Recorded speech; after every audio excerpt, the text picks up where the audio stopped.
MC drops into the fight, instantly dodging a barrage of red beams. A maid in white approaches the hero, dagger drawn, and coldly orders step aside. He says he's got this, and the blue-haired boy proves it by conjuring a fireball in his palm. Before he was the thousand-armed and Dr. Panacea, Exile lost it all. On his 15th birthday eve, his home and status were stripped away. The father names a new heir, Exile's half-brother, Manga. He laughs, claiming the title for himself because Exile is too pathetic to be duke. Exile remembers his lifelong grind to become the duke's worthy successor. After mom died, his stepmother seized the house and took over his life. Manga and his mother ruthlessly mocked the boy to secure the throne, knowing his father would just look away. At 13, kids receive a blessing. This is where Manga awakens the sword. Emperor technique, one of the world's strongest skills. Our MC gets Goddess Amalia's gift, but it's trash for a noble. Only losers get this skill. It barely sparks a fire or drips a little water. Even the priests were baffled. They had no clue who Goddess Amalia was or why she mattered. Hero's dad snapped, refusing to support anyone with worthless life magic. Exile's banished by morning and stripped of his name, while his stepmother and brother watch him leave with smug grins. Back in his room, Pullman the dark elf and his maid are already waiting. Shocked he isn't mad, the elf tugs the hero's cheeks to find a grin. He just smiles, confirming he's actually happy. She's stunned. She already overheard that he'd been stripped of his title and inheritance. Pole pitied her former master's son. Sure, his mother died of grief, but Siegel claims even she would have walked away. No regrets, mom's dead, and he's leaving home forever. But Pavella's loyal servant stays by his side. He leaves now instead of waiting for morning. She agrees everything is already packed. The boy heads to the barony of Diego to tell his grandfather everything.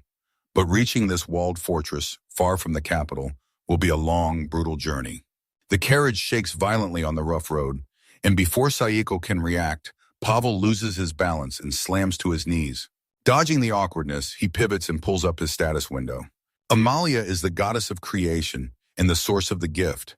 She's a total mystery to the public, but reigns as a supreme deity above all others. Backed by the supreme god, he knew his stepmother would cause a massive scandal if she found out. The duchy ignored Exile's status. If they'd checked, the king would have personally confirmed him as heir. His stepmother's already hunting him, convinced her son, Manga, is the sole heir. He had to get stronger and stay alert before revealing his gift, even far from the duchy. The elf and the noble reach Baron Dagos's gates as sunlight floods the carriage, making the boy squint. He stared at the massive wall, realizing even the king's army couldn't breach it. Exile didn't care about losing his noble title. He had a secret weapon, memories of 2 past lives. In his past life, he was a legendary great sage, clad in white robes and carrying a wooden staff. Armed with past memories, he'll finally do what he failed in his previous lives, see the whole world. He knew nothing of this world, but his eyes burned with resolve and a hunger for the unknown. Sego realized to survive his journey, he had to get stronger. The carriage stops and the boy steps out. A familiar voice greets him. It's been years. He looks up, locking eyes with a man in a black tailcoat. A nod confirms it. It's been a long time. Master Roxwell leads the guests inside, expecting Seigel and his partner to arrive sooner. Roxwell reaches the door and knocks to draw attention while the crew watches. Once cleared, he leads the boy to the threshold. A ponytail man stands by the window as Baron Diego spots his grandson and smirks. Diego rushes for a hug, but she stays cold, shoving him back and striking his head until he hits the floor. Watching this, the boy crosses his arms and reveals he's been kicked out of the Duke's family. Grandpa doesn't care. He's prioritizing Pal, since he's getting nothing back, making the elf call him frivolous. The noble glares at the owner slumped on the floor, unable to believe this man runs the kingdom's top trading company. The Baron already knew about the exile. As Salgol turned to leave, Daigo stopped him, finally ready to talk to his grandson. One catch, Grandpa only listens if Powell is nearby. The boy just sighs. Grandma enters with a tray, saying Grandpa's been waiting and asking him to stay for a while. He can say no. Seeing his grandma, he smiles and agrees to move in. The boy spills everything to the maid. His grandparents listen in, completely shocked by the wild events. The Baron asks for his next move, and the boy's ready. He's heading to the capital to work in a clinic and level up as an adventurer. The man gets the adventurer dream, but questions the clinic job. The boy smiles. It's the perfect spot to practice magic, and real art isn't what people think. The cycle can use offensive magic, but his support spells are stronger and boost leveling. His unique skill lets him cast any spell on demand. He vows to travel the world once he's stronger, leaving his grandparents in total shock. Grandma's stunned, since all boys look alike, while Baron fumes as QD stalks him. Furious, she screams at her grandson until her stomach knots. Blindsided by the power, he hits the deck, leaving the guys in total shock. Ignoring Diego's unconscious body, Rema keeps talking, certain he and Palu can finally live as they please. Pal nods, stunned. He's usually a sarcastic jerk, but for Grandma Ciel, the elf is nothing but polite. He credits his grandma's open mind and her constant, radiant smile. In the capital, the hero meets Johnson, owner of a shop backed by the Boldigo Company. Stunned, the man asks Segel again, is he sure about renting this place for dirt cheap? He nods, requesting a house near the slums among the commoners. He asks Johnson if it's possible, watching the old man's reaction closely. Johnson flags a border location, but it's a nightmare, and his bad reputation is only the beginning. Paul Maris sneaks up and cuts the hero off, whispering they're on Manish family land. Startled, the boy jumps and screams in terror. Segel and Johnson glare at the elf, nearly having heart attacks. She calmly claims she's been sitting there in silence the entire time. Powell and Johnson clash. He screams he almost died falling, but she mocks him, saying he's not that easy to kill. Sipping tea, the hero watches. He knows Johnson and Powell go way back. They bicker constantly, but they're actually tight. Sai lets go, realizing they still act like kids. Even after centuries, Powell hasn't changed a bit. The welding fades as heels click closer. His hands shake, rattling the tea in his grip. An elf looms behind with a fake smile, calling his name softly. Her eyes flash with irritation that grin spells disaster. She asks if he's thinking something dirty, and he stammers a denial, eyes locked forward as he prays for survival. The elf plays along and warns him to stay sharp. Suddenly, he remembers thinking about her. Real age is strictly forbidden. 20 years ago, the Menidius family was slaughtered in their mansion, and something sinister has haunted the place ever since. The boy doubts the house is haunted, but Johnson confirms the spirits are real. The kid asks why they don't just hire a priest to purge the ghosts. The man shakes his head. They already tried, and the priest died along with everyone else who faced the curse. Johnson lost his estate to a merchant friend, and his tragic history scares off every buyer. Segal was sure he'd crush the spirits. Johnson ignored the warnings, trusting the goddess's gift to guarantee an easy win. Johnson is the great-grandfather's elite right hand. He runs the capital's businesses and is one of the few who knows the boy's secret power. The boy's trembling with hype to see the house, but Powell completely misreads him. She hugs him from behind, happily offering to warm him up if he gets cold. Flustered, Sai shoves the elf's hands off his shoulders and stammers, he's not cold, but she just laughs at his obvious shyness. The hero, his buddy, and a sandal with a weirdly realistic name reach the mansion. It looks brand new, not like a dusty noblesse ruin. It's dead quiet. The boy offers 5 silver a month. Sandal admits it used to be 3 gold, but the price just dropped. Sensing the mansion's dark energy, Sakil realizes this evil drove everyone out, leaving their homes to rot and be demolished. The boy asks what is inside, but Sandal just grins nervously and plays dumb. He glared and almost invited the realtor in, but suddenly started shaking, swearing he'd never step inside and begging not to be forced. The hero asks to pass shaking. The attendant hands over a gold key, warning that if things go south, he's on his own. He nods, unlocks the gate, and heads inside with his maid. A blast of wind hits, forcing him to shield his eyes as Powell steps forward to protect the team. She pauses. The pressure is insane, and the spirit here is massive. She glares at the house with ice-cold eyes. Hero's shocked Pal is the world's 12th strongest, but now he claims this spirit is a total beast. The hero doesn't hesitate.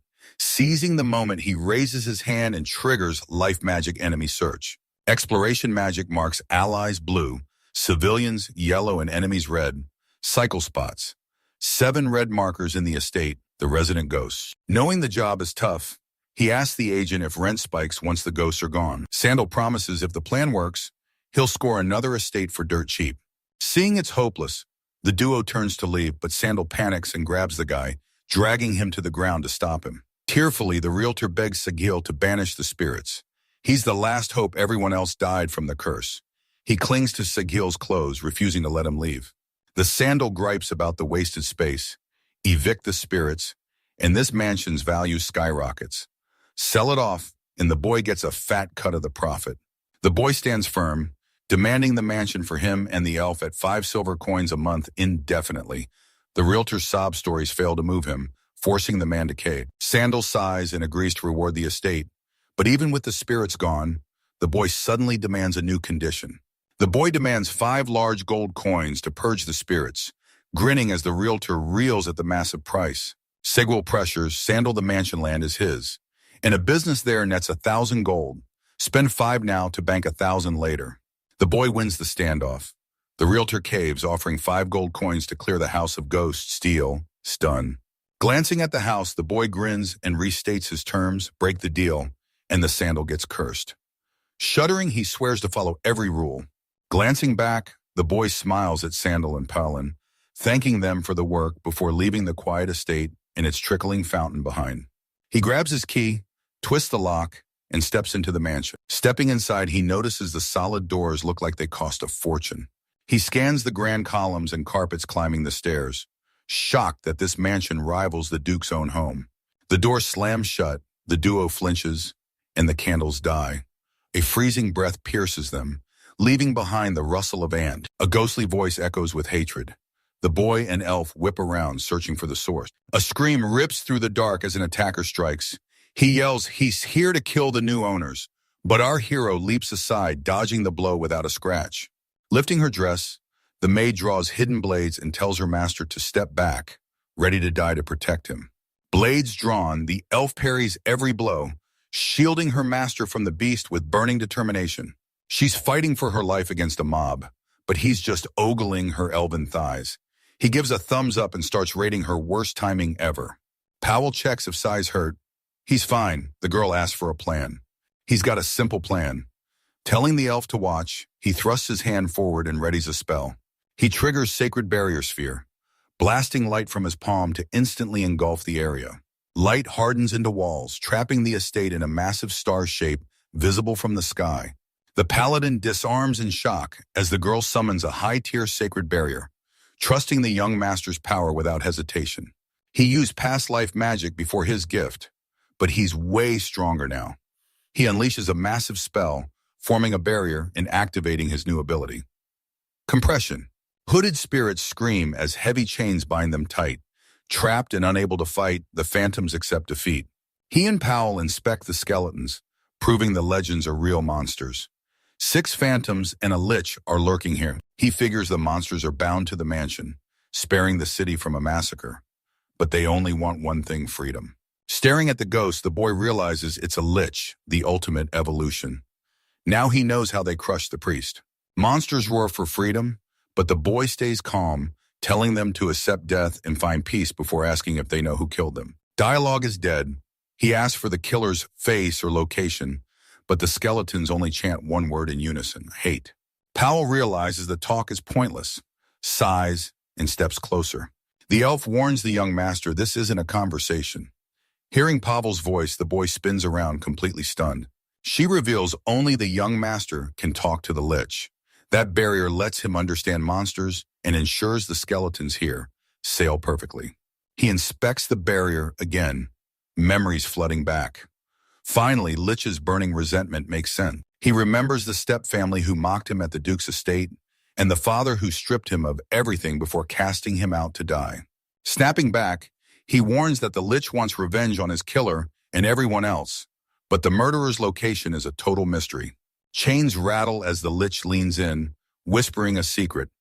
Only Cycle understands. Cycle's eyes widen in shock, and the elf demands to know what he found out. Avoiding a disgraceful death, Lich submits to the boy, demanding they hunt down his killers together. The boy awkwardly denies it, arguing that after 20 years the killers will never be found. Lich accepts anyway, leaving the guy panicked with 0 leads on criminals from 20 years ago. Lich claims he can find the attackers, but Sai isn't buying it. 20 years have passed, faces change, and they have 0 lead. The elf jumps back in if they can define the culprits, or Donda want to waste time investigating. They should just tame the monster. Nothing is stopping them. The girl reaches out, still talking. The elf realizes even if these souls escape, they'll never find peace. Sadly, Pao says they need hope. She no longer hates the monsters, she finally understands their motives. Sayul agrees she's right. He's drowning in dark thoughts until the maid's soft giggle snaps him back to reality. He finally sees the elf's hidden agenda. Pao realizes if the witch serves the master, she'll get more time with Sai. Steeling himself, the boy accepts the leech's deal, warning he might fail but vowing to do everything to avenge the restless souls. He raises his hand to blast the lich, and light explodes from his palm. Light floods the estate, engulfing the trapped monster. Blinding beams blast from the windows, forcing everyone to squint. Everything stalls. He leans out the window, watching water trickle and ripple in the fountain. A knock hits Seigel's door. Without turning, he lets the guest in. A man in a tailcoat bursts in, apologizing for the sudden intrusion. Bowing with a smile, he tells the young master, breakfast is ready in the dining room. The boy smiles and follows. This is Eric Menidius, the man he tamed earlier, who built this massive mansion. The domination spell turns the soldier into a human form. Lycan. Sai follows the boy to the estate. Massive dining room doors. The boy learns Soldrich's past 20 years ago. His servants slaughtered his family. He remembers their names, but after 2 decades, he might not recognize them. Eric pulls the boy's chair closer, while Artemis sets the table. He watches them calmly, grabbing a napkin. Holding her hand, the elf drills her on etiquette forks on the left, and utensils only when the master asks. Confused, the girl apologizes to Mr. Sai. She's worried, but Segel brushes it off. It's no big deal. Meet Artemis, a soldier's daughter. Once a powerful ghost, she's now a doll-like creature staring shyly at Segel. He wants to forgive the servants who killed that baby 20 years ago.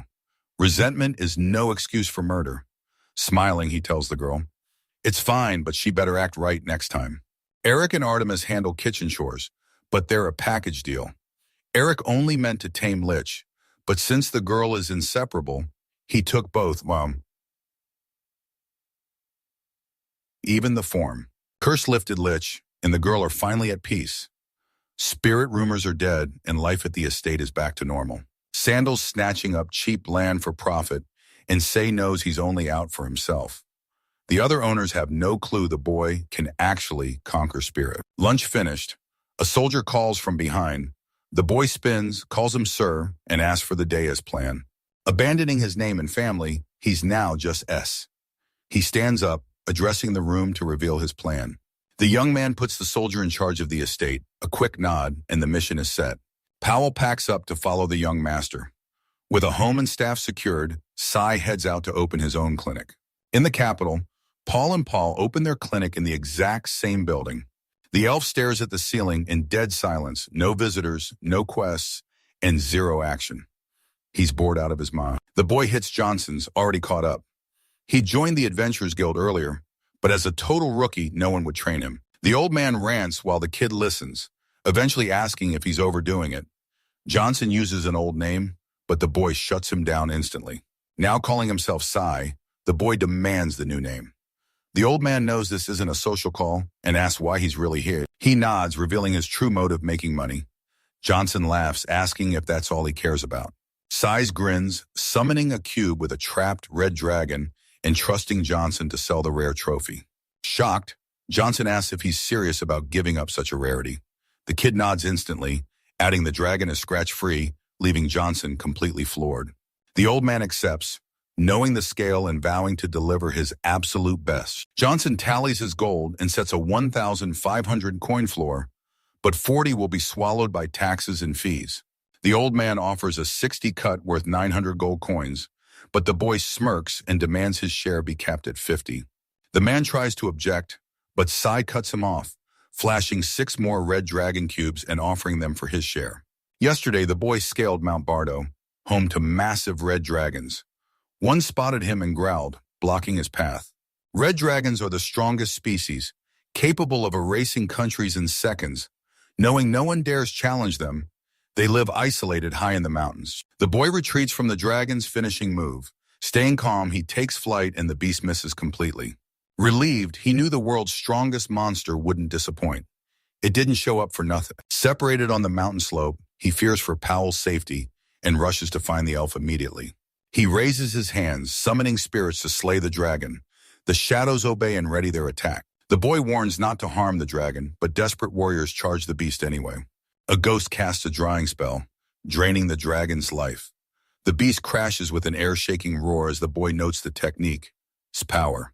The enraged dragon growls, smoke erupting from its maw as a true flame rages inside. The red dragon incinerates the land with lethal fire, but the ghosts are untouched, retreating to wait for their next opening. The red dragon crushes the lich, but 5 foes together are too strong.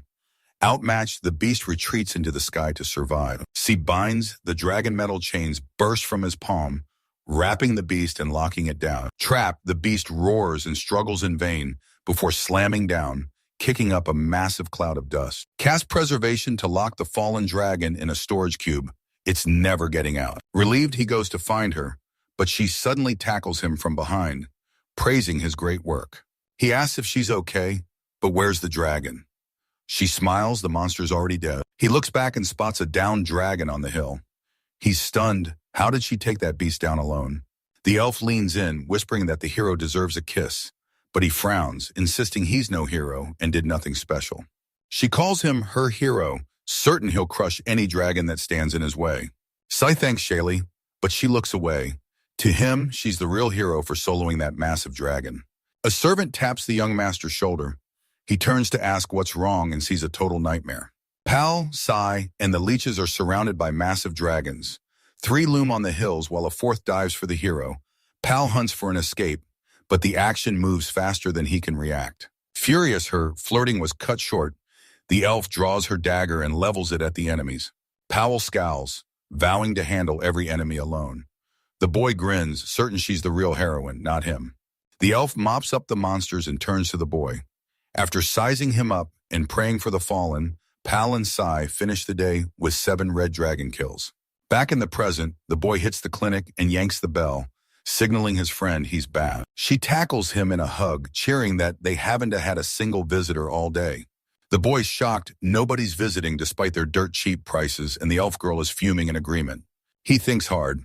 The clinic is open and cheap, but empty. He needs to get the word out to the whole city. Pavel snaps me out of it, suggesting we spend time together since no one else is coming. He checks her out, his eyes lingering on her smile, chest, and leg. He decides to go for it and moves in, but the situation flips instantly.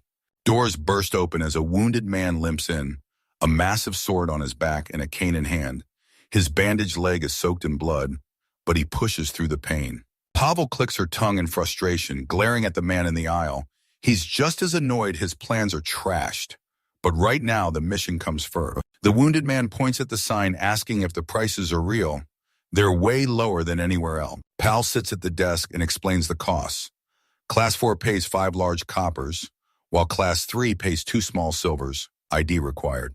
He's shocked by the low prices priests usually charge 50 times more, or even 500 if you were unlucky. The kid's calm, knowing the clinic is top tier and affordable. Mr. Joyce smiles, welcoming his first patient. Pal checks the ID. If he's an adventurer, treatment costs 2 small silver coins. Shocked, his first client is a real adventurer. The kid looks closer and spots the armor and bandaged leg. The commander sits him down and unwraps the wound, only to find the man covered in bandages from head to toe. The elephant and the crew stare in total shock. Black spots cover his hands and feet, a clear sign his flesh is rotting from an outside force. Poel recoils from the sudden, piercing stench as Sai realizes the poison is already causing necrosis. He asks if a monster caused those wounds, and the traveler reveals he just survived a battle with a massive venomous viper. He hunts for a cure. The viper blade is a deadly monster snake with lethal spit. The boy skips the pleasantries, warning the poison is fatal. The adventurer instantly tenses up. Eyes shut, the man asks if he'll die. The boy quickly reassures him a cure exists and he's going to make it. Surprised, the man asks if this mess costs extra, but the kid waves it off. It's too simple to charge more. Say tells him to stay still, unleashing light from his palm to scan the damage. Shocked, he hiccups as magic hoists him skyward, bright rays engulfing his body. He scans the skill data. The adventurer's body is riddled with 12 poison spots. He scans the stunned traveler 3 wounds, 5 rotting patches, and 4 deep enough to expose bone. First, he purges the poison. He slams his palm down, chanting a healing spell, as glowing particles flood the wound and instantly clear the rot. Watching them closely, he whispers through a tremble that his long-time pain is finally gone. Next up, regeneration magic floods his wounds, and in seconds, every scratch vanishes as his cells reset to perfect health. Wiping his brow, he sighs in relief. Success, the treatment worked and the poison is purged. Shocked, the adventurer leaps up, asking if his scars are really gone. He tests his legs, realizing he's fully healed, as Sia begs him to stay out of danger. He nods, vowing to stop the reckless risks. Overjoyed, he thanks his savior again and again. The man praised Sai's skills and offered extra cash, but Sai refused, claiming the treatment was too easy for a bonus. Winking, the adventurer promised to stay out of trouble. He turned to leave, but suddenly froze. Stopping at the door, he looks back. He forgot to introduce himself. He's Dawson, a veteran adventurer.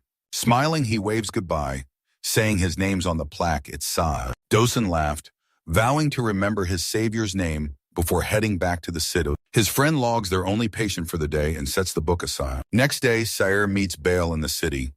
Bale greets him, asking if he's found a buyer for the Red Dragons. Johnson's head secretary Bale bows, thanking the boy for the early morning visit. He hands the secretary a bag of maid-made cupcakes, paying a deposit so his family can taste them. The secretary's thrilled, thanking him for the gift. Bale leads the boy inside.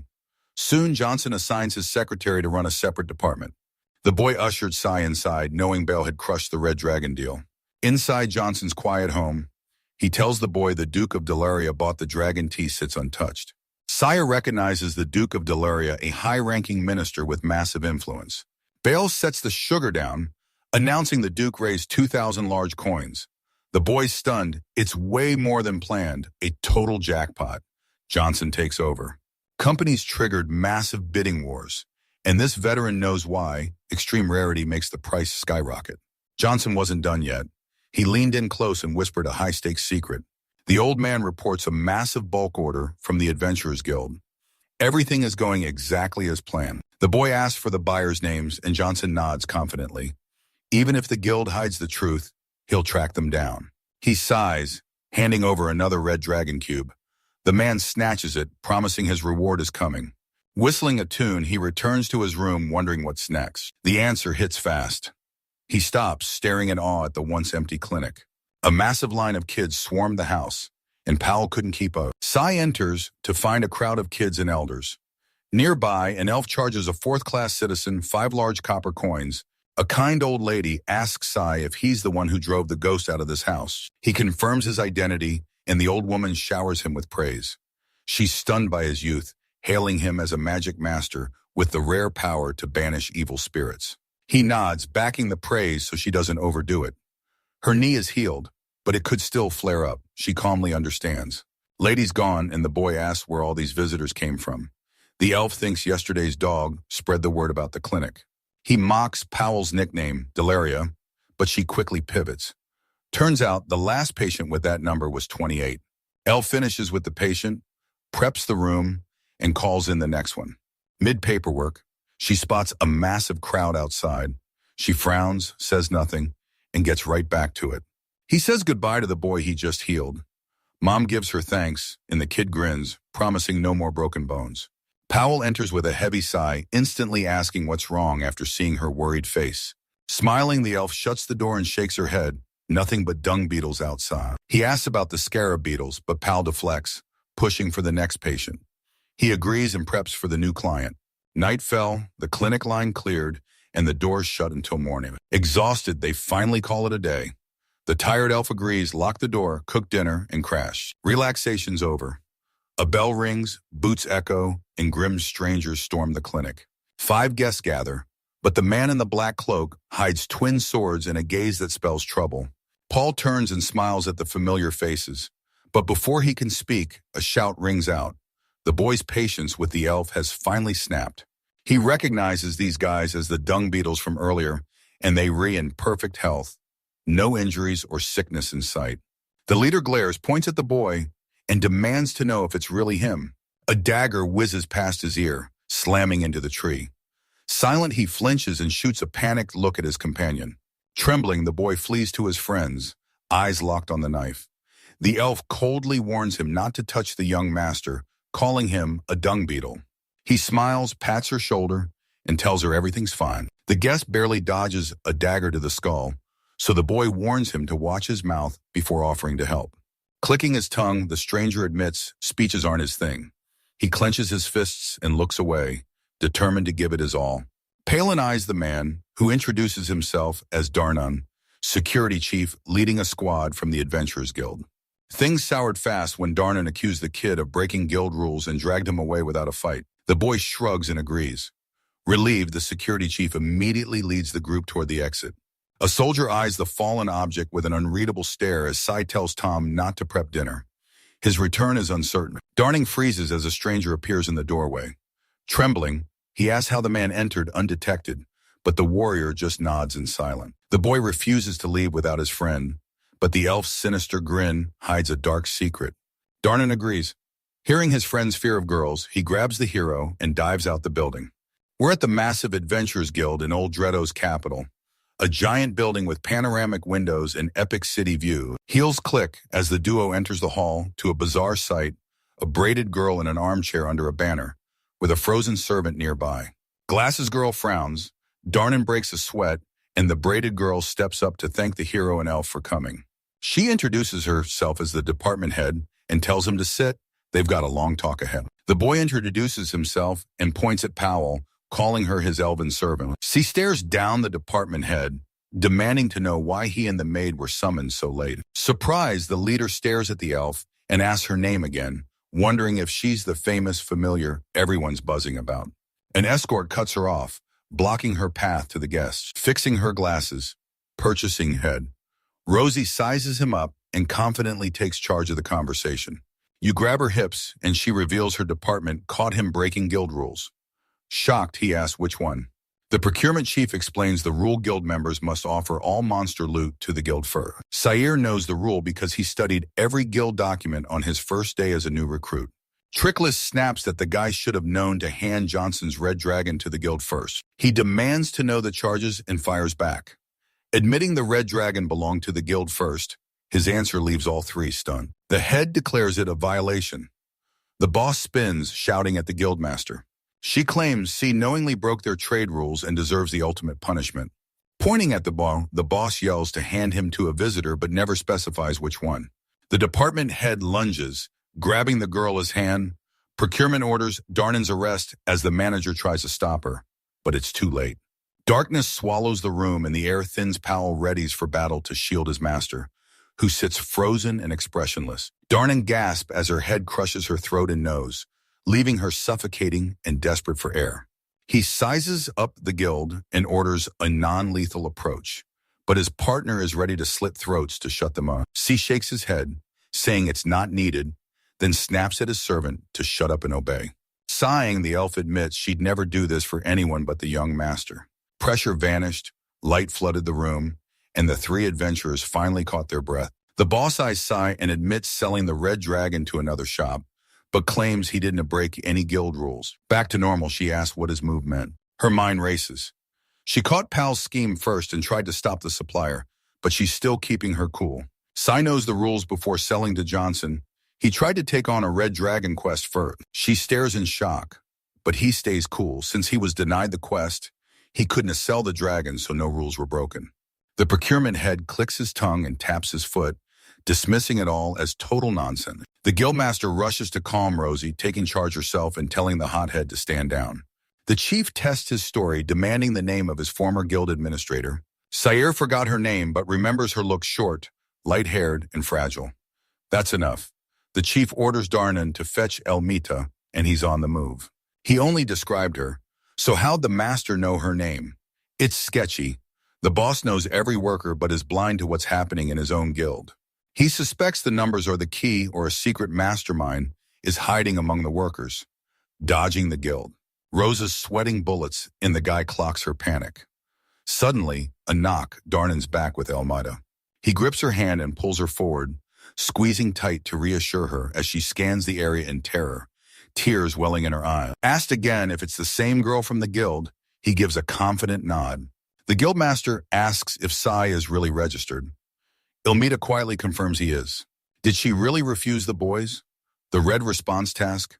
Elmada's hesitation says it all. She remembers nothing. Sai and Powell trade shocked looks while Hayes glares at Yomita by the door. The guildmaster flags the admin's contradiction with Mr. Sai, but the procurement head cuts her off, swearing Elmita would never lie. The girl tries to calm Rosie, warning that bias hides the truth. Rosie's livid. The guildmaster trusts a stranger over his own employee. Loud clapping echoes.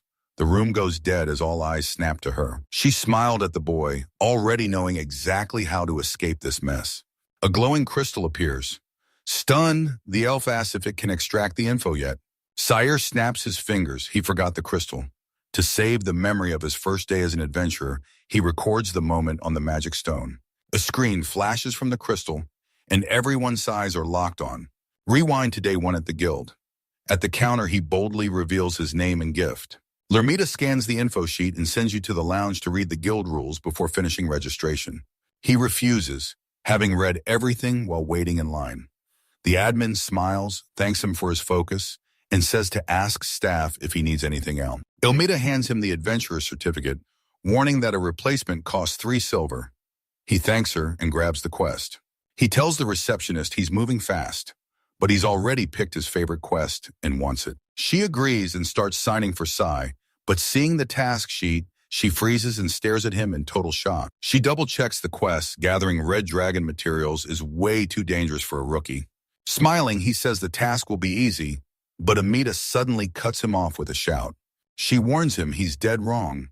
He's about to face a nightmare, the red dragon, and her eyes are locked on the beast. Emilde sets a 10-day deadline. If he's late with the dragon, he loses 10% of the 100 gold reward. She accepts the risk, ready to pay the fine if they fail. The girl doesn't trust him, shouting that a guild rookie can handle it. Their argument draws a crowd as onlookers whisper and stare. He asks if he can pick his own quest, but the admin shuts him down. No choice. Emilda scoffs every year. Some overconfident rookie thinks he can slay a dragon. Rejected and fuming, the boy weighed his next move. He asks again, but she still want to give the rookie the job. Saint accepts the inevitable, thanking Emilda for her support and trusting her judgment. Smiling, she says there are plenty of easy beginner tasks. Sai just needs to ask. The crystal as memories snap shut. The room freezes, eyes locked on the final frame. The guildmaster orders Emilda bound, and Darnan silently reaches for the rope. Rosie shields the girl from the mildew and binds her fast. She insists the admin just followed her lead.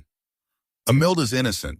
Rosie admits she forced the girl to hide and lie, all to save a rookie from a suicide mission. The guildmaster watches as she explains how reckless, unprepared adventurers keep getting themselves killed. Rosie bangs the door, screaming the guild's responsible if things go south, then slumps down in total defeat. The department head stands and marches towards Sai, who's still silently watching it all. The guildmaster bows, apologizing for dragging the innocent young master into the guild's internal conflict. Doubting if Rosie and Emilda were wrong, she orders a deeper investigation, sending the blonde girl ducking behind the purchasing head. Nodding stands, realizing it's midnight. He grumbles, dragged to the guild with zero rest after a brutal day. Turning back, the boy admits he's counting on the guildmaster to fix the mess as Pell follows right behind. Outside, a guy stretches and yawns. Finally time to eat and crash. She asks if he's satisfied and Sai smiles. Winking, he says the admin is screwed, but he got what mattered most, a guild apology. He's certain they'll strike a deal once the dust settles. 3 days later, Cian and his elf visit the guildmaster. Rosie and Elmet are on probation, 3 months without pay. 24 more well-known faces get 3-month pay cuts, silently nodding and hanging on every word. The chief docks his pay for 3 months and Darna's for 1. Feeling sick, she slumps into a chair. Sai rushed to the guildmaster, fearing she'd worsened, but she stopped him, insisting she was just exhausted from insomnia. She offers Sai 100 gold coins to settle the false accusations if he accepts. He stares at her, stunned. 100 gold for a fake charge is overkill. He never saw this coming. He stays silent, realizing the guildmaster wants an ally who can slay dragons. The boss waits, unsure if the kid accepts the reward. He plays hard to get for leverage, looks up, and demands the final number. How much cash is he getting? Panicked, the guildmaster offers 150 gold as his absolute limit, but Sai cuts him off. Confident his proposal beats gold, he decides to go easy and lighten the worker's punishment. Confused, the boss smells a trap and calls him out. But the guy stays cool. "Donna, trust me." Then reject the deal and pay the full 100 gold. Sai asks about Manisha's estate. The guildmaster knows the place. Rumors of spirit expulsions. There are already spreading through the capital. Hiro asks again, did she know the spirits were Manishi family? The guildmaster suspected it since they own the house, but she's in the dark about the rest. The boy nods, echoing Manisha's leader. Like every spirit, he wants revenge on their killers. The guild leader came to help. He arrived after the incident, and no one is left who remembers 20 years ago. The girl's records show the thieves are already caught poor locals targeting the rich, and most of the loot is bad. Sai knows the killers aren't from the slums. The ghost revealed the real motive. Every victim was targeted for being a McKenna. Seeing her think, he adds servants work here 24/7, yet strangely, not a single one was harmed. Said isn't hunting the killer. He just needs the names and locations of the family's former servants to handle the rest. Solo, no guild required. Deals on the guildmaster finally caves, promising to dig up the info he needs, but it'll take time. Descending the stairs, their boss stops them. News of the Red Dragon's defeat is spreading, and the king wants an audience. She demands Sai alert the guild the moment the king invites him, but he questions why. The guild leader vows to shield the boy from the king's reach.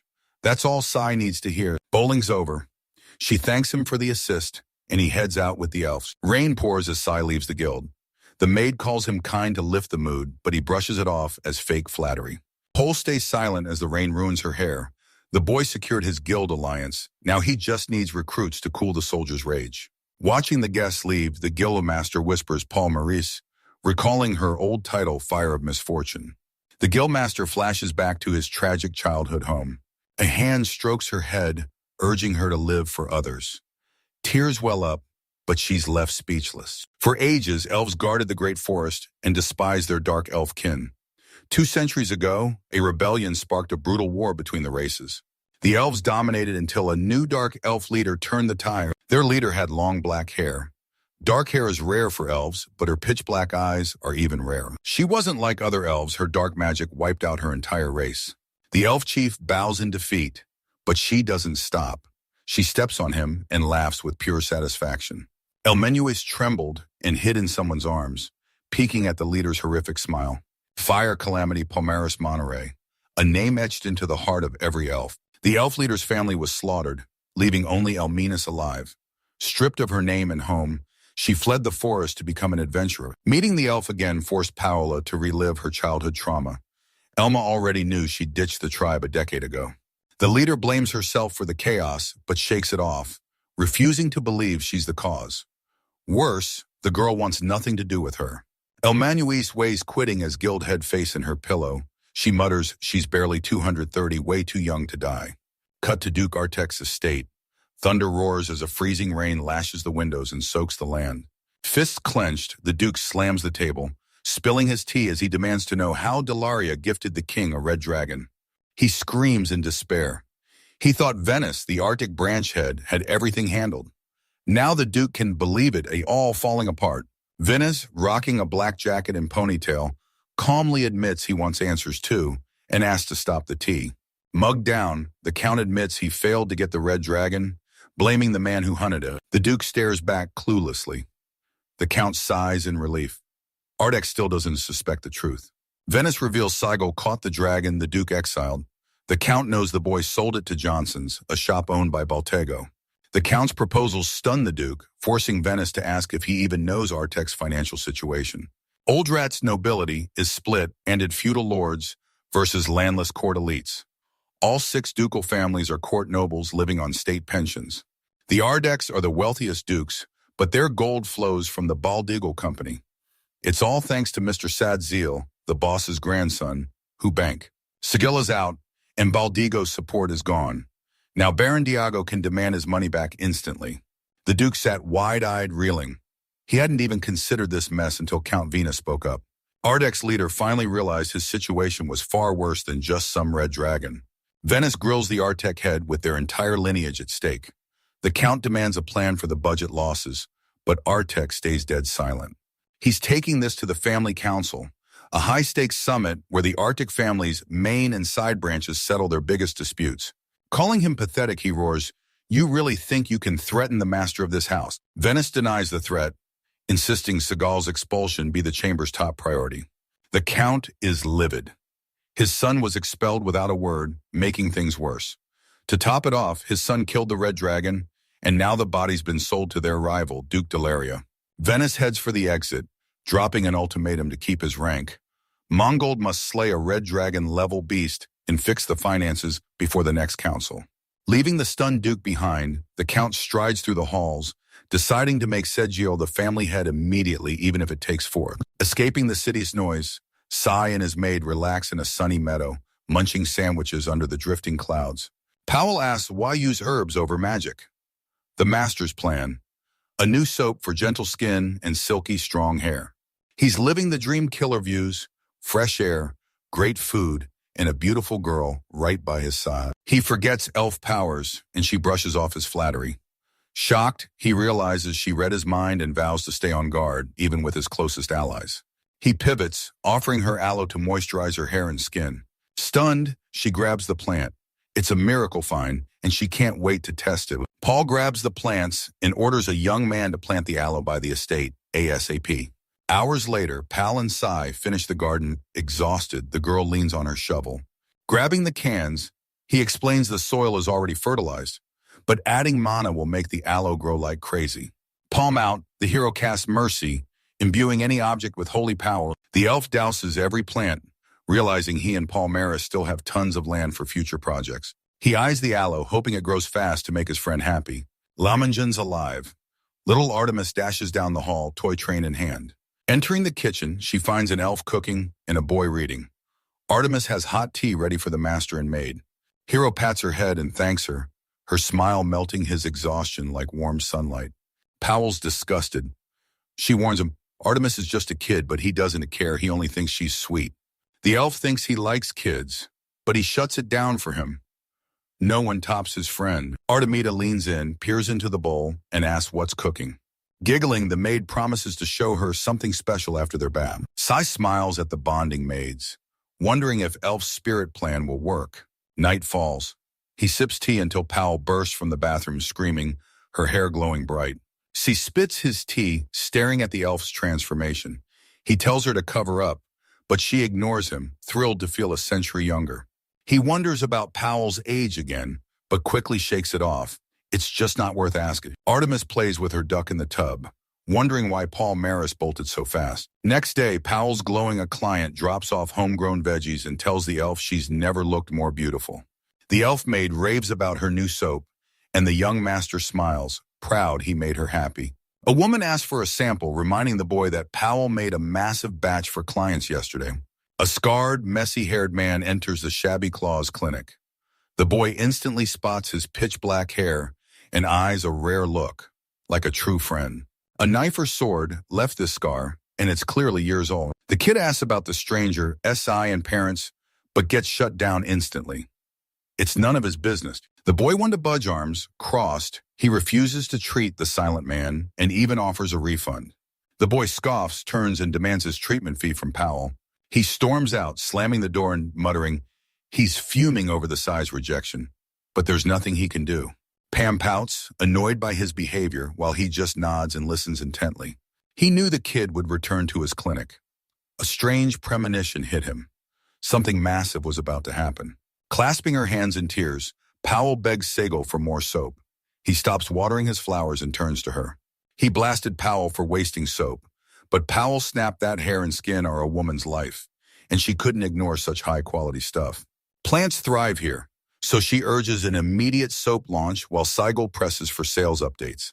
He thought it over, but his research left zero time for soap. Powell suggests hiring a soap maker and paying them directly from the profits. While Sagal obsessed over soap sales, his flask began to react. He saw a stone inside Saigo, knew mana made it possible, but a knock at the door cut his thoughts short.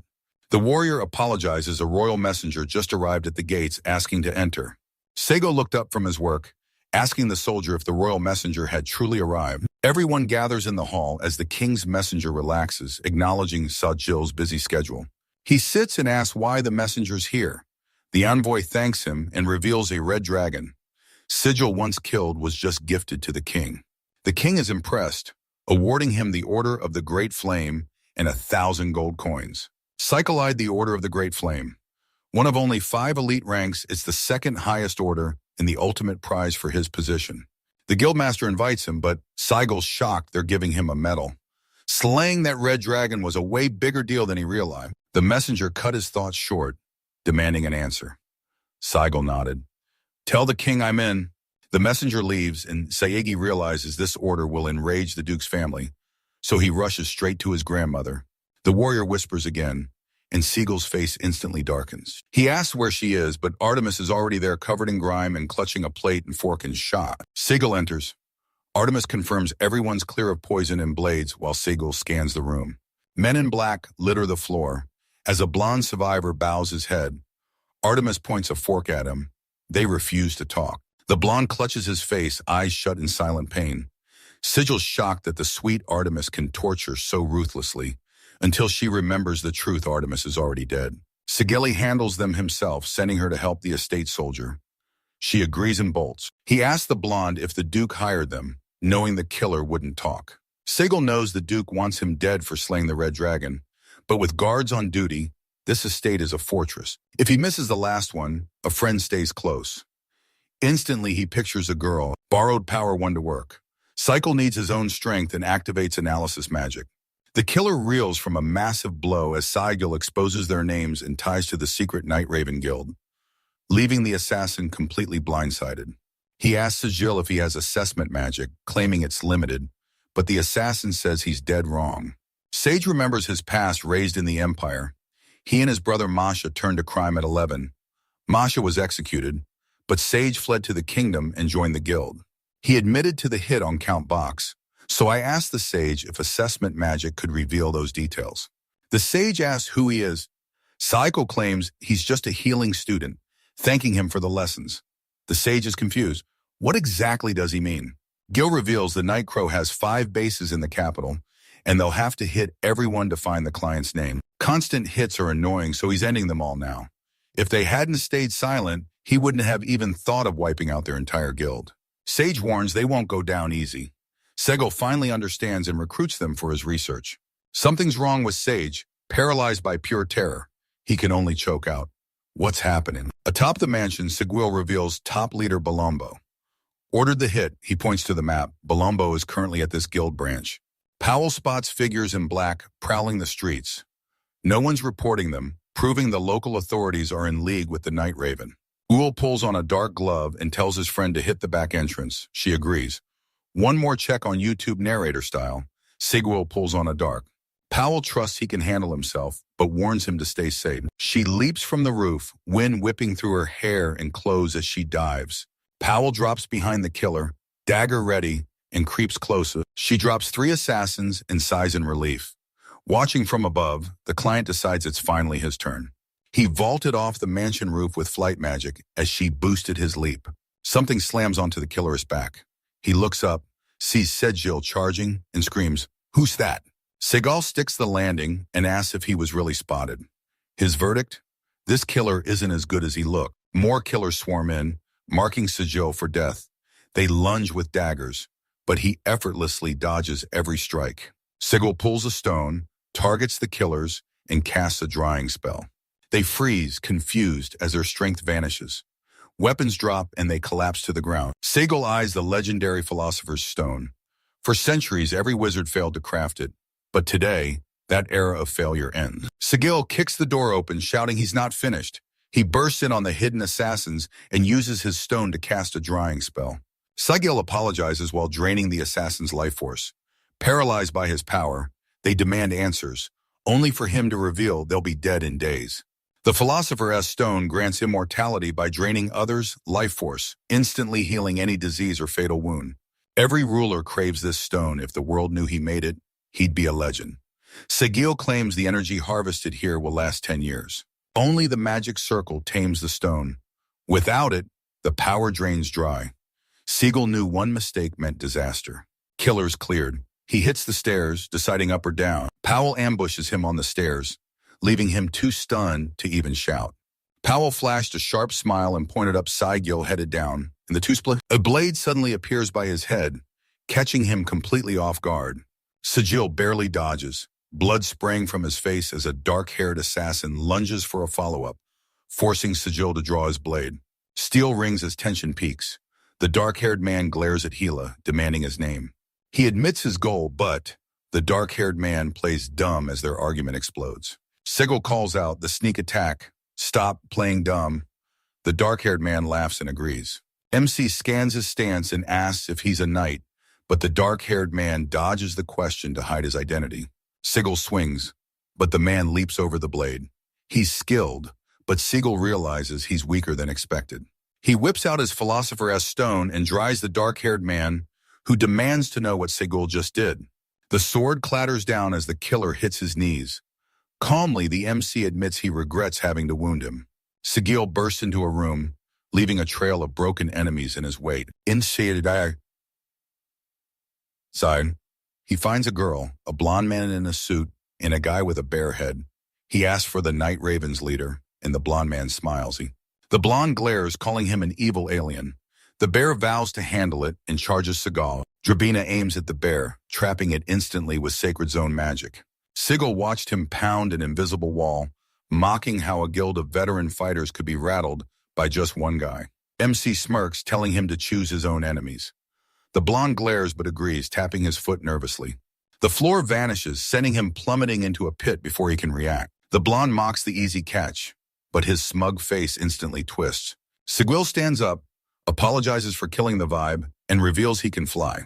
Blondie sighs, tells him to do as he pleases, then asks what he wants and if he's insane. Sigil asks the blonde if he's the leader, revealing he knows his name is Yags, but the maid is the real boss. Flustered, the blonde yanks the maid's collar chain, claiming he'd lost his head and calling her the main one. Sigil didn't care about right or wrong. He was taking their lives anyway and lunged forward. Yags tries talking him down, but the girl stops him, admitting she's the real target. She asks what he wants. Sigil demands the mastermind's name, and their base wiped off the map. She'll trade intel for her life if she falls. The orphans are finished. Segi leans in, warning her to drop the sympathy these orphans are bred for crime. The head begs Sigil for mercy again. She watches closely, weighing the choice. He saw through her act immune to her charms. The chief was livid. The chapter apologizes to Cycle, admits her power is insane, and accepts punishment for lying. He swings a stone at the head, but sudden debris blocks the blow and stops him cold. Magic blasts the last survivor near Khartoum, but he ignores the pain to finish the chapter. She screams his name as his back stays turned. Cycle figures.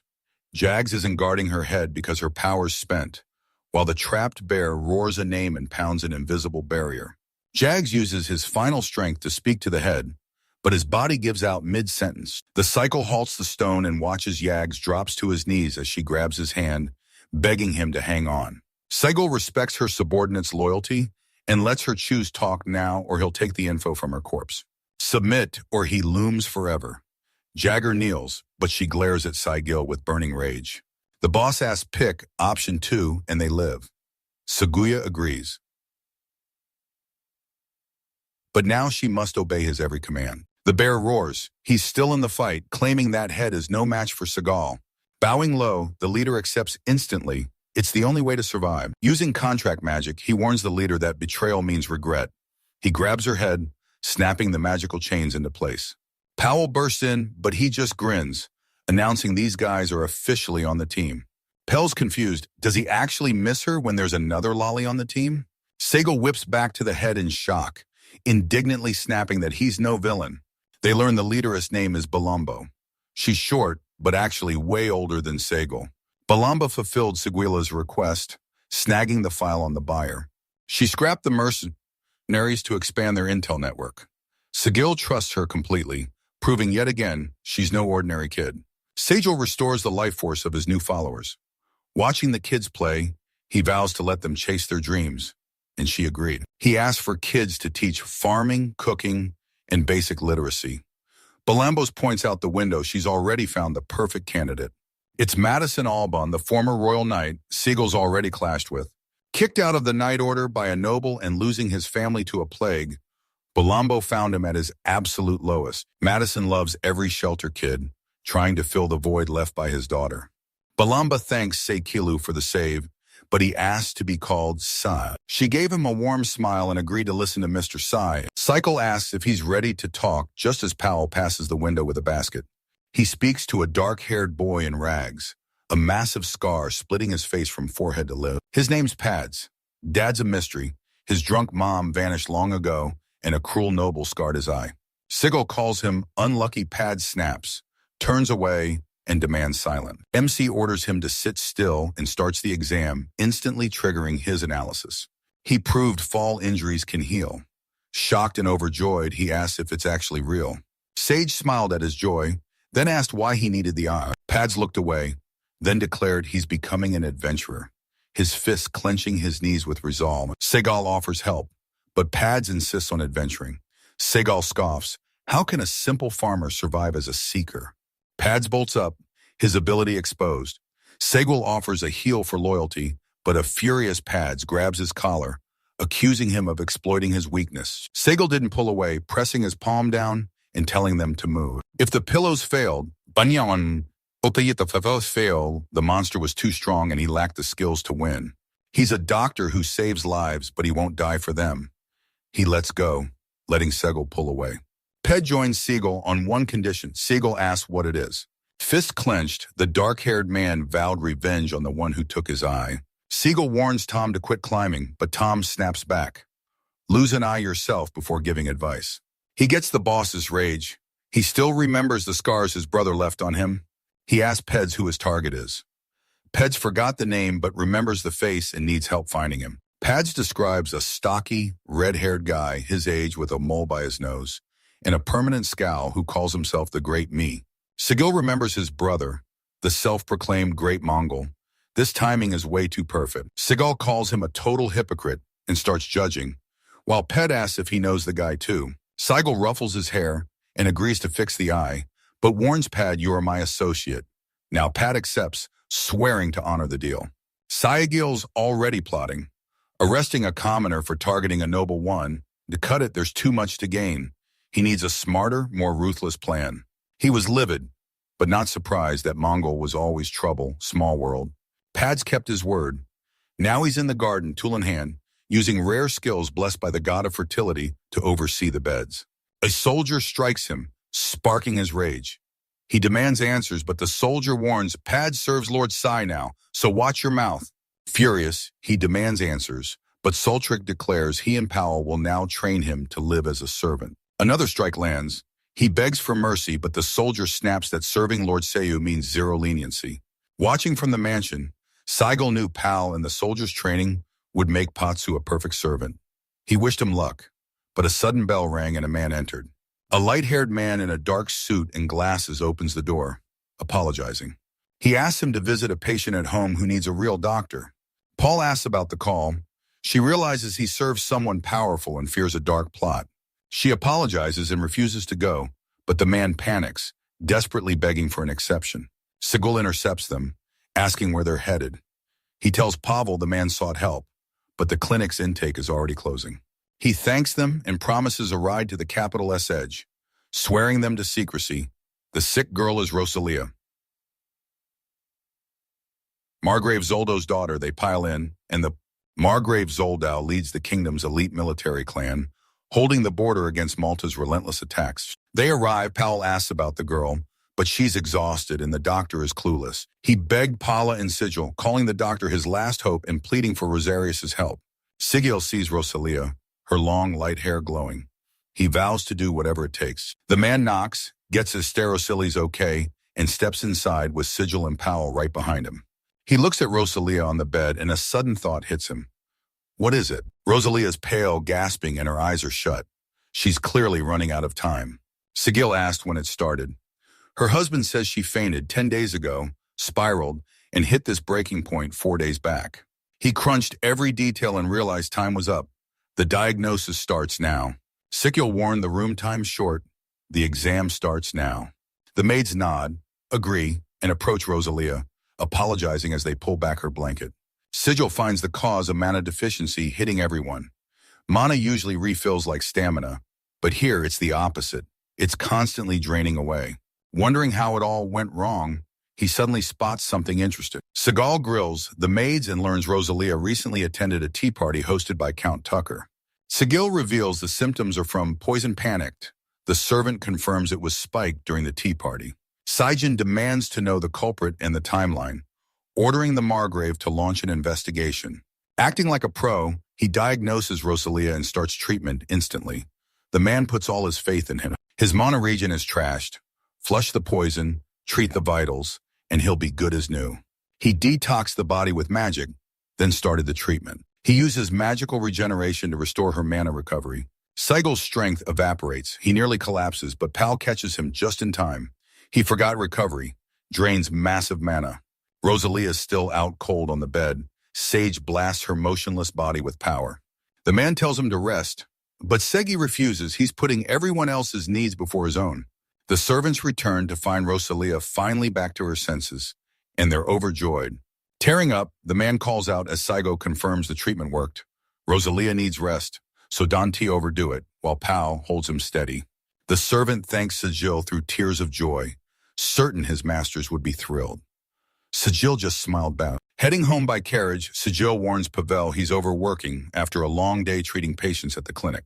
She gives him recovery patches for the trip. Cycle laughs, thanks her, and rests his head on her lap. Cycle had never heard of mana-draining poison. He flashed back to Count Tucker's tea party. Days later, Dosan treks the thickets, humming in high spirits. Work finished, he heads to the bar to unwind, but stops when he spots a man face down on the ground. Dawson rushes to wake him, but when he flips him over, he's horrified. The man's face is pitch black and barely looks human. Sigil trains recruits at the estate, warning Tom to fix his posture and stop straining his back. Pads listened as Cycle checked his tone after surviving brutal training with Pal and Soldrick. His daily growth is insane. The stands tilted forward. Cycle knew his fencing was failing. If he were an adventurer, he'd be dead in the first swamp. Good thing he caught himself. Segri's advice, forget speed, master the form. He's starting Peds on basic muscle training, and Peds is all in. Mongol is the sword emperor, but Sikio thinks he's lazy. Pedsu still needs massive training to challenge Sikio's brother. The sword emperor is a lazy, stubborn peasant itching to see who's stronger. Saigo hears his name. Pol tells Dawson he's training and she'll pass the message, but Dawson refuses to wait. This is urgent. Seijo asks what happened, but Dawson tells him to see it for himself. He shouts that the thickets are piled with bodies. Pal and Sigil freeze, shuddering in horror. They rush to the man Dawson found groaning against a wall. Dawson explains he stumbled onto him by chance and he was the only one. Powell notes the ink-splashed face, fearing the black-face disease Cycle confirms with a nod. Dawson learns blackface is actually Brozone Lloyd-Lefes disease, a facial darkening plague that triggered a massive epidemic 1,000 years ago. Half shields Sekla and orders Dawson to back off. The doctor asks if he touched the patients, and Dawson admits he did. He's likely infected. Terrified, Dawson asks if he's already sick. Sigil reveals the disease incubates for 5 days. Dosan dreads the deadline, but Sigil warns that's exactly when the symptoms will strike.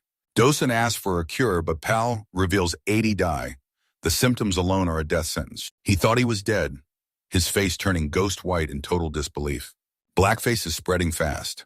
Hundreds are likely infected, but the source is a mystery. It might even be another district. At this rate, tens of thousands in the capital are about to die. Sigil orders the slums isolated, but Pal protests, warning that cutting off food will lead to mass starvation. Dosan buried his face in panic. Sick or starving, he was a dead man. Cycle stops them, demanding they don't quit. Isolation is survival slow, the spread to contain the sick, then find a way out. He orders Dawson to bring the infected. Dawson asks why, but Siegel's plan is simple. He's going to cure them. Shocked, Dawson asks what he can cure. The doctor vows to do everything possible.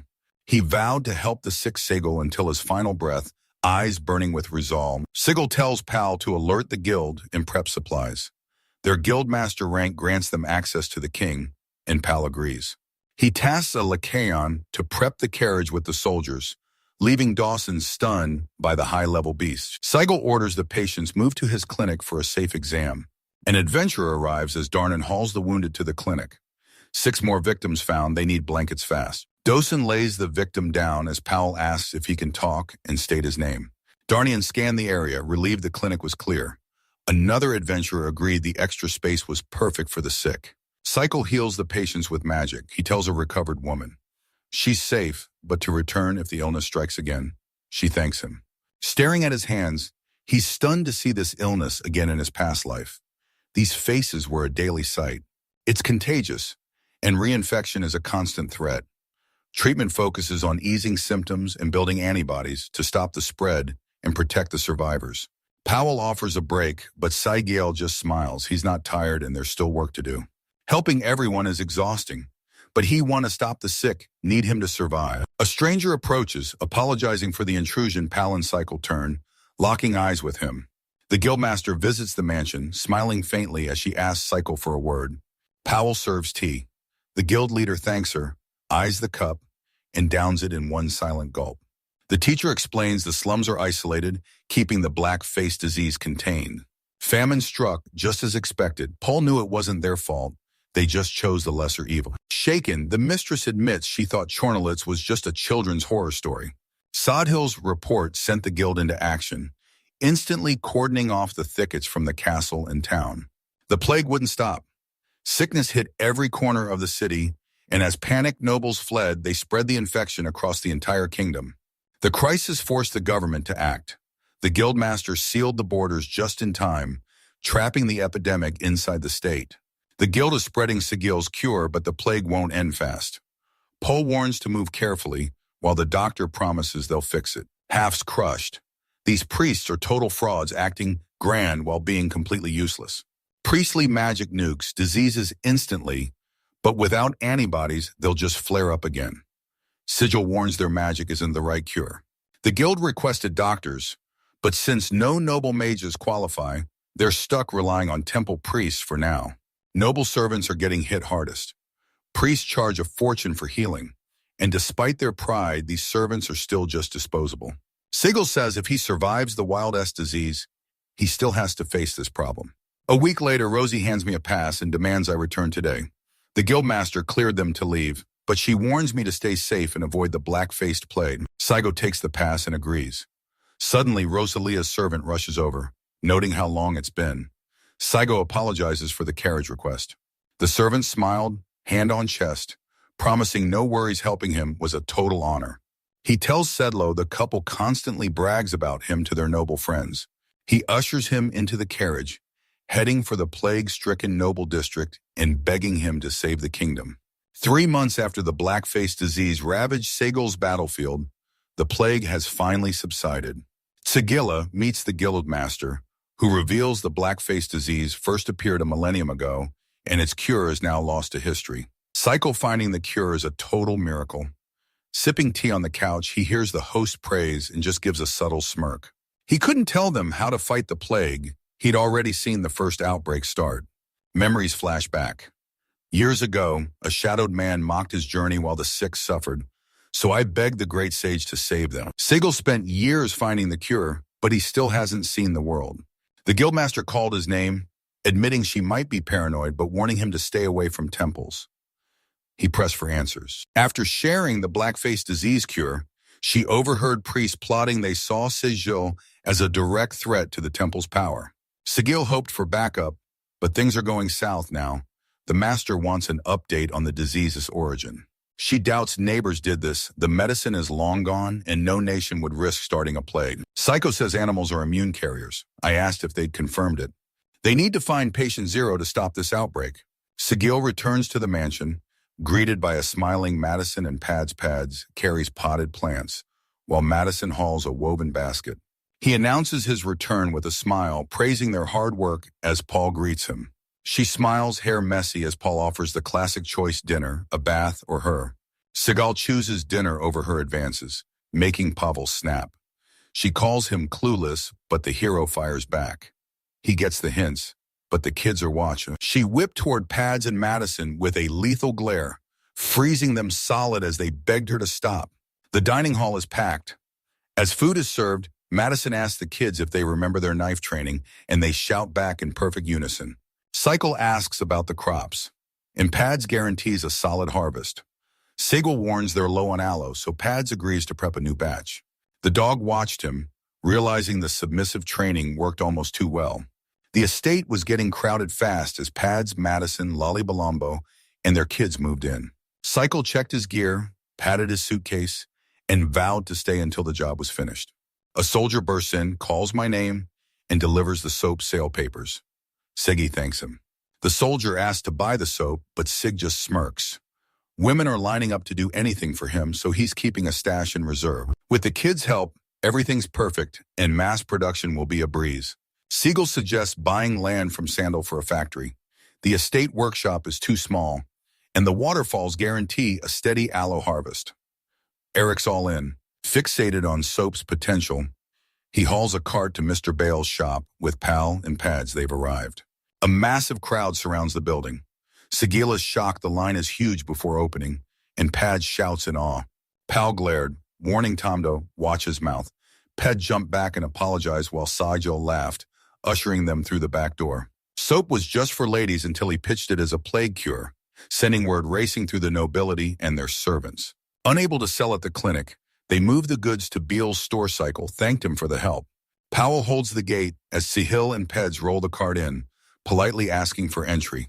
Bela's daughter Rosa is washing clothes when she spots them and rushes to call Sagia. She walked up with a smile. Cycle noted it had been a while and she grinned wider in agreement. Stroking her head, he felt closer seeing their matching hair. But Paul watched her face darken and sharpen like a shadow. Tearing up, she yanks Cycle away from Rose, shouting that this is exactly why she's here. Sagal turns to Paul and agrees. She's the only one for him.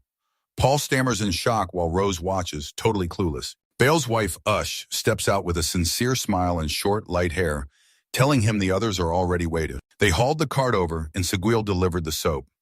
The woman thanked them, noting its massive popularity lately. Rose is so scared of thieves she wanted to wear it to the public bath, but Peds asks if it's really that serious. Ush is drowning in orders, and a tiny boost would save her. Seguil gets it and guarantees they'll hit the deadline. Pads handles the herbs, Bela supplies the rest after the next payout, and the kids are ready to work. Soap demand is surging, business is booming. At the estate, Seguil bows before Balombo in thanks. Seigel stared in shock. She looked up, and he asked why the sudden thanks. She says the kids are thriving at work, strong ones in the fields, smart ones making soap. They eventually master farming and soap making, ditching grueling training for a peaceful life. He gave her the chance. He turned and thanked her too, leaving her stunned. Grinning, Siegel tells her not to worry, relieved another problem is finally solved. Checking his gear, he wonders maybe this life he'll finally reach the world's edge. Segi rocks festive gear, and Powell loves the look. Suddenly, royal messengers arrive to escort him to the castle. The blackface disease outbreak delayed the Order of the Great Flame ceremony, but now the wait is finally over. Pauline sat opposite him in the carriage and asked if he was nervous. He just stared back in silence. Siegel's on edge. He hasn't been back to the castle since he left home. Suddenly, the horses shriek and the carriage jolts. He panics.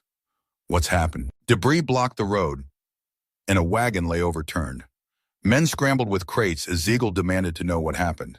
The messenger reports the flipped cart and tells him to wait. He leaps down, checks the men, and says he's calling for a patrol. Palin Seguil stares out the window as the messenger is slammed to the ground, terrifying the coachman. Pole wonders how bandits rule the city, but Sigal warns they're soul hunters, and even deadlier threats await at the castle. Arrows rain down, slamming into the carriage and impaling the driver. He collapses, groaning. Pole hops out of the carriage. Seguil tries to follow, but she silences him with a sharp gesture. She winks and smiles, telling him a gentleman shouldn't get his hands dirty. Powell drops in. Bandits scream for her head, but Siegel just smiles. She's the hope they all need. He checks the driver. Dead reins cut, horses gone. Someone's blocked every escape. Sigil finds the messenger groaning but alive, instantly healing him and sighing in relief. Uniformed men with emblems rush the scene, demanding answers. The robbers spot the guards and bolt, while Paul begs them to wait. Cycle smiles as the guards arrive, but they instantly draw their swords. His grin vanishes.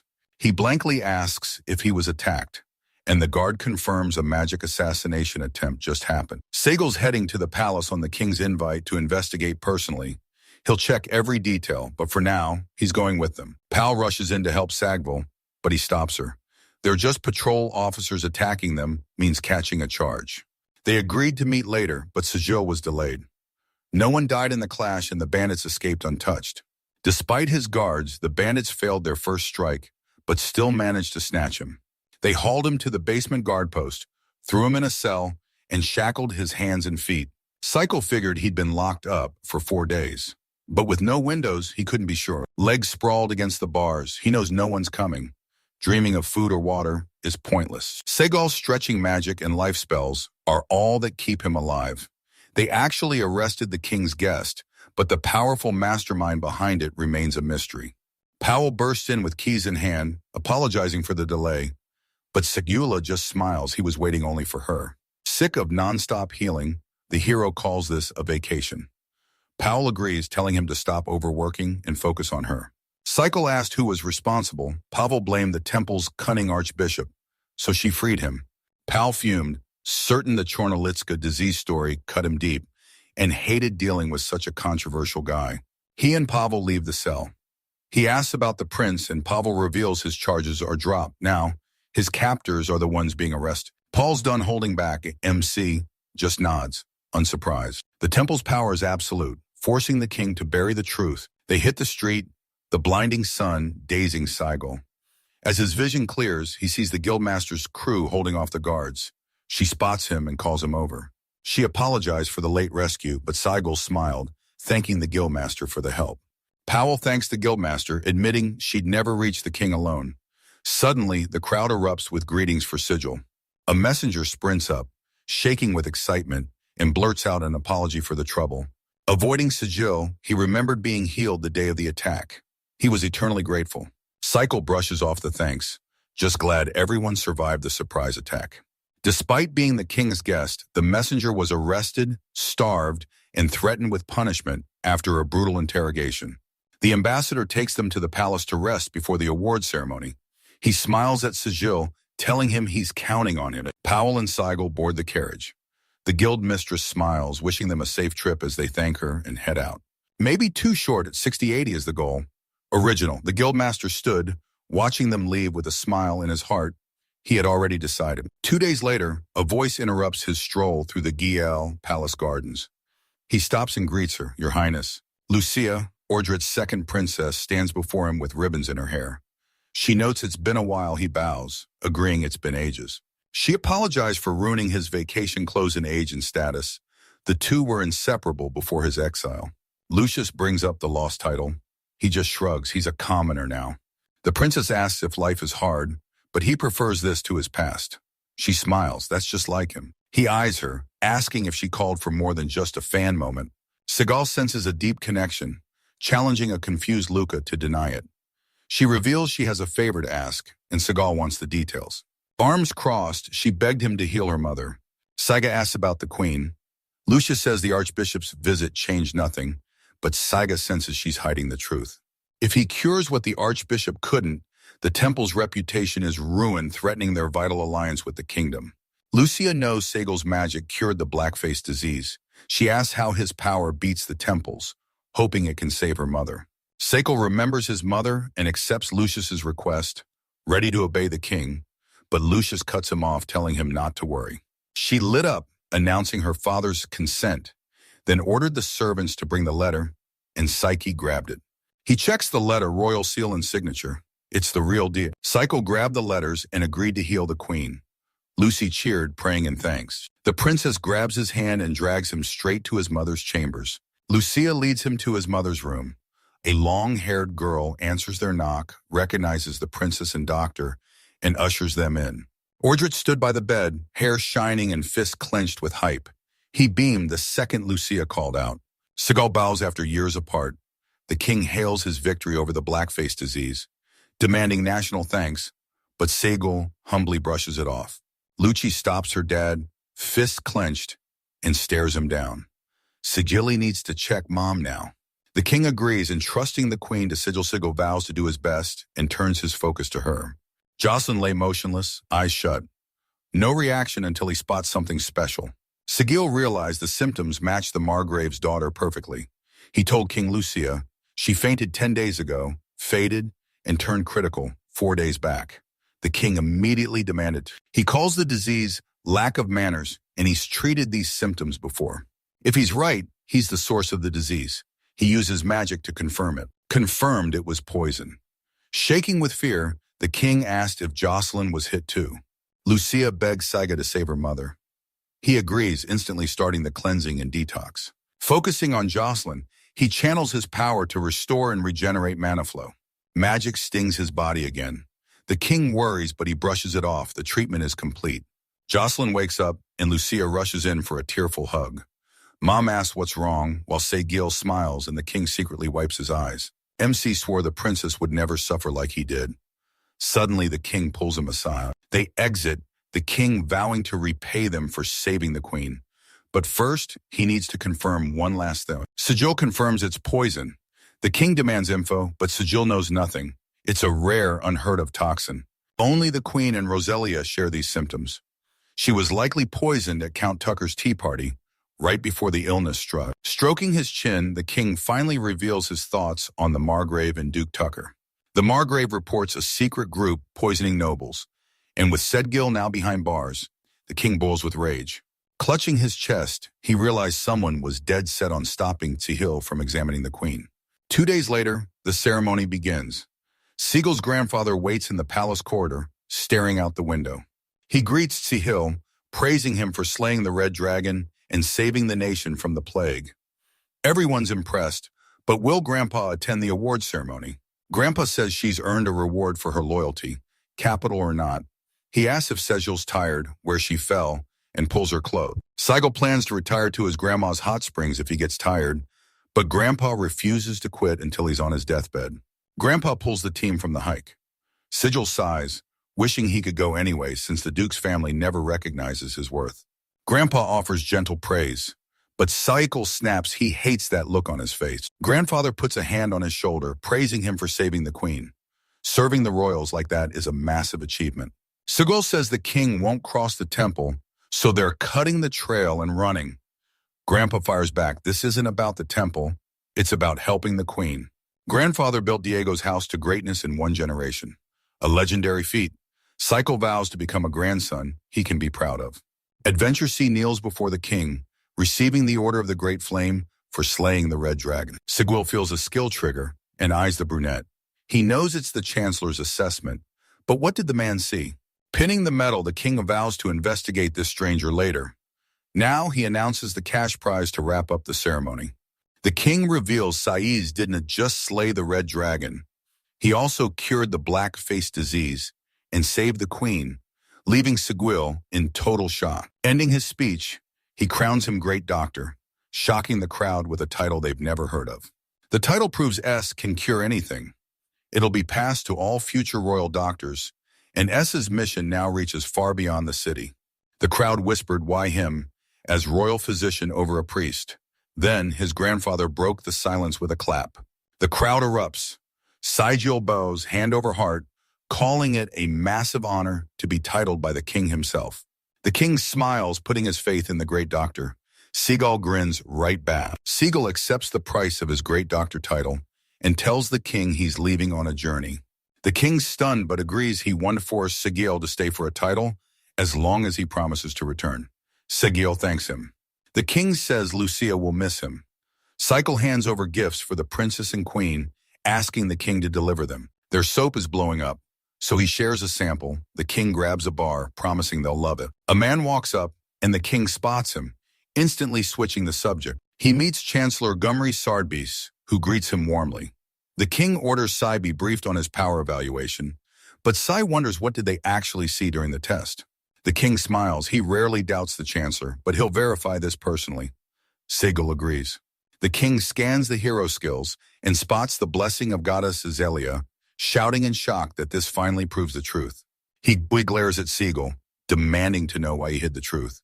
Sigil admits he's terrified if his parents find out. They'll kill him. He mentions the Arctic Duke, but drops it. It's irrelevant now. He's strong enough that he doesn't care if the king tells the whole capital. The king admits his right power makes enemies irrelevant, but the chancellor demands they go public. Gamri reveals Sigil is officially the goddess heir. Now they can protect him openly, and the temple and duke can touch him. Sekil admits he's stunned by the chancellor's affection. The chancellor smiles, telling him not to worry. He and the Margrave are old friends, and since he saved the Maness family from the Black Death, the Margrave is honored to. Cycle sized up the king and chancellor's trust, then asked for help, laying out a stone and several documents. The chancellor requests an inspection, while the king asks what's on the table. Gamri identifies the objects as the philosopher's stone shocked. The king asks the chancellor if this is the legendary gem that grants immortality. Sihiel pointed at the objects, promising the king the stone if they fulfilled his request. The king eyes the stone, speechless.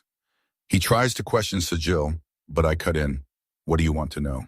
Beside a goddess statue, a coughing archbishop lies in bed as a maid brings him water.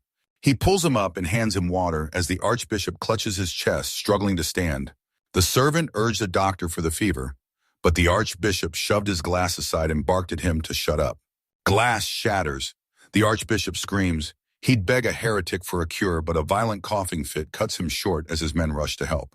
Rumors fly money can buy miracles. At this rate, he's finished. The archbishop hates Saya, but the king just confirmed his divine blessing.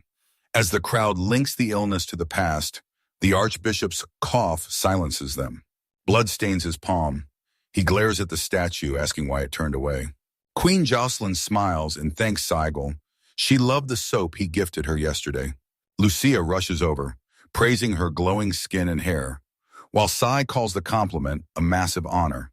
Jocelyn asks if the soap supply will last while he is away, but Sai guarantees production is booming. No need to worry. Jocelyn and Lucia beamed with joy, shouting, "Thank God, what a relief." The king smiles, asking for Sigil. Lucia nod. The queen and princess exit, leaving Sigillo with the king and chancellor. The chancellor gets straight to business. He hands Sigil the proof. There's a bounty on his head. The Arctic house is busted. Enforcers are moving in, sentences are coming, and the evidence is undeniable. The king jailed the duke, but since he couldn't wipe out the entire bloodline, he chose a more careful approach. Sigil nods, asking if the Mongol becomes the next duke, but the king waves him off. It's impossible. The king eyed Sigil, told him to study the document, and moved on. He tried naming Sai leader, but Sai cut him off with a smile and a flat refusal. The king expected this and regretted it. The chancellor called it obvious. Both were crushed. The chancellor asked for a new leader, so Sai suggests Count Benning, but doubts he'll change a thing in the House of Dukes. Sigil suggests Viscount Eldons is the key to real change. The king praises Benny's genius, but Sai cuts him off. He warns that Benny and the branches want to back down. A headless hydra is easy to tame, but these guys refuse. The king and chancellor ask if Sai cares about their fate. He coldly replies that he cut ties with Ardex long ago. The dukes aren't a threat anymore. Now's our chance to crush their influence and wipe out their strongest branches. Seeing Sigil's zero remorse, the nervous king admits he'd hate to have him as an enemy. Pads and Madison clash blades, and Madison realizes Pads is leveling up fast. But Pads gets distracted by passwords, losing his focus mid-fight. Mattis mentions one thing before suddenly striking, sending him plummeting off the waterfall to land hard on his back. Looming over him, he declares they aren't finished, while a fuming Ped sits in the dirt, screaming that it doesn't count. A voice shouts Sego's name from the window. Pads whips around. Sego smirked, shouting through the window that it's time to duel. Pads was clueless until he spotted a Mongol by the house, standing there in a total daze. Pad identifies the man who took his eye. Sai asks if he still wants revenge, and Pat's answer is a stone cold, yeah. Sego drops down, pats his shoulder, and says it's time to move, just as the Mongol spots someone closing in. He mocks Sigil's ego for challenging him, but Sigil fires back. He's a master doctor now and has every right to stand his ground. He delivers the promised cash, warning the Mongol that the Duke's downfall hit them both hard, and survival just got a lot more expensive. Zest scoffed, demanding to join the guild just so he could duel the man he brought along. The Mongol glares at Pad, asking if he's really the opponent. Think it'll be easy against the sword. Emperor, Pad just politely says he's glad to meet him. Sigil guarantees the cash, win or lose, just like they agreed. The Mongol tells them to stop stalling and register. Civilians can't duel, so Sigil and Pads register as adventurers while a Mongol overhears their conversation. Darnan kicks off the duel, the Mongolian sword emperor versus a lowly peasant named Pad. News spread fast. The duel. A peasant versus a swordsman. Everyone was stunned. A simple farmer would actually fight. Darnan eyes Pats and Mongol, Noting their relationship just took a step forward. The Mongols froze, eavesdropping on duel rumors. The swordsman's skill was legendary. No one ever expected to see the Sword Emperor in the flesh. Segal joins the guild master on the podium, thanking her for the training grounds. Eyeing the arena, the guildmaster tells Sky he wants to step aside. This duel is too important. She eyes the stands, confirms he's the farmer, and sees his confidence. This guy's a serious threat. Darnan shouts the rules: win by KO or surrender. If things get too lethal, he's stopping the fight. He asks for questions. The participant shook his head, and the PAD was satisfied with everyone. Darnian backs away, declaring the start. The Mongol bolts toward the waterfall, shouting that the first strike wins. Mongol swings, but Pads blocks the strike, holding firm with raw strength. The heavy blow shifts his guard, letting the Mongol rain down strikes while mocking his turtle slow defense. Smirking, the Mongol mocks the peasant's chances before landing a second brutal strike. The cushions held as the sword slammed down, spraying dirt everywhere. Sil yelled for the master to stay focused. The fight wasn't over yet. The Mongol's gasping for air. Peds shouts, "He's found something," slashes the man's right arm, then winds up for a massive finishing blow. He screams, so Darnan steps in, halts the duel, and quietly calls it on. Pads is the winner. He's stunned. A simple farmer just toppled the Sword Emperor, and the crowd is losing it. Even Pads can't believe he actually won.